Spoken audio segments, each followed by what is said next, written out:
deeper. Is that how it feels?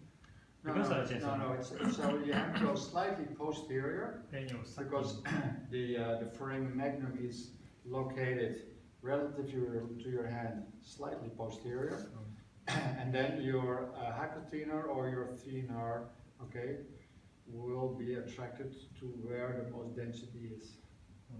How can we differentiate that is like maybe axial, posterior, lateral, left or right problem? Practice. I mean like what I mean is like pull behind we know is more problem behind. Then plus if rotation, that means we know it's probably the left side. Then if you have pronation, yes. Yeah. So for example, we know it's posterior and the left side. Practice. Then how will we able to differentiate very specifically that is dura compared to maybe some muscle or musculoskeletal? No. If you have pronation, so everything, yeah. okay, another information you need to add yet. Everything of the musculoskeletal system, there is no pro or supination. Only okay? Posterior. So the musculoskeletal system, okay. If you have a problem on the spine, okay, let's say you have a fracture of the TD10, okay. What you will have for listening is you will have again, purely posterior, but there is no pro or supination. So it will go to, you have a listening superficial, that brings you to T10. That's the difference. Okay?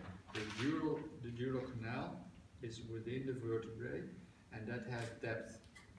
So, like again, look at the fascial being. So you're being drawn into the vertebral canal. So you will have a pro or supination. The vertebrae, if you have a problem with the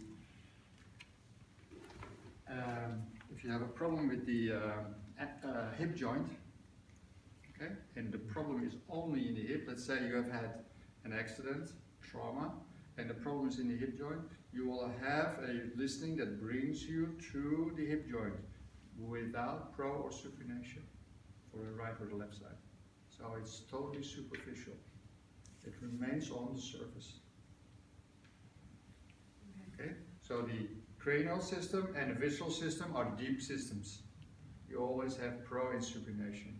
The musculoskeletal system is a superficial system. You only have superficial listenings. Okay? Standing, draw me in.